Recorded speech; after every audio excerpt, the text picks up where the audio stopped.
ઉદાસીનતાના કારણો કયા કયા છે? વધારે પડતો વિચાર કરવાની જે ટેવ પડી જાય છે. પહેલું કારણ છે ઇનસિક્યોરિટી, અસુરક્ષાનો ભાવ.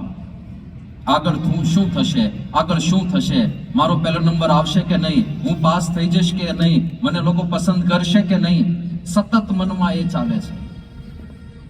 બીજું છે પસ્તાવાનો ભાવ.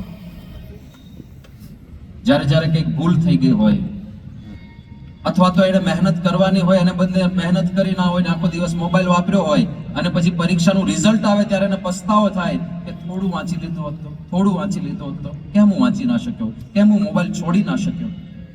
તો એ જે પસ્તાવાનો ભાવ છે એને લીધે સતત ઓવર થિંકિંગ થયા કરે છે.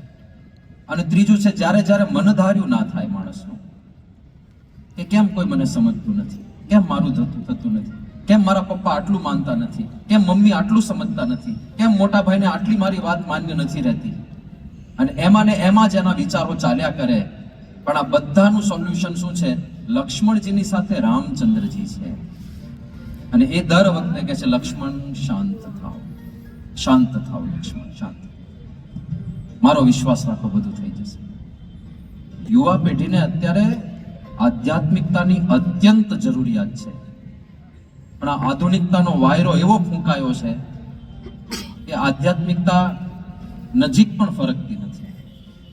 એટલે જે માતા પિતા અહીંયા બેઠા હોય ને નાના બાળકો ઘરમાં હોય તો આધ્યાત્મિક સંસ્કારો આપવાનું ખાસ ભૂલતા નહીં. એને ભગવાનની પડખે ઊભા રાખવાનું ખાસ ભૂલતા નહીં. એને આપણે જુદી જુદી વાર્તાઓ દ્વારા, વાતો દ્વારા સમજાવવું પડે કે બેટા, દુનિયાની અંદર બધું આપણા હાથમાં નથી હોતું, કરતા હરતા ભગવાન છે. આપણા હાથમાં ખાલી પુરુષાર્થ હોય છે, પરિણામ ભગવાનના હાથમાં હોય છે. આ બધા સંસ્કારો આપવા પડે ને.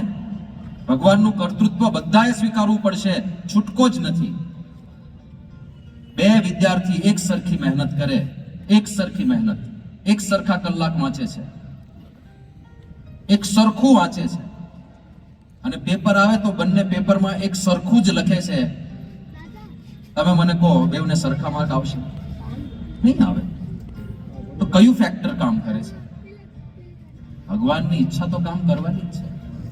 એમણે કર્મનો સિદ્ધાંત મૂક્યો છે, એ કર્મનો સિદ્ધાંત કામ કરવાનો જ છે.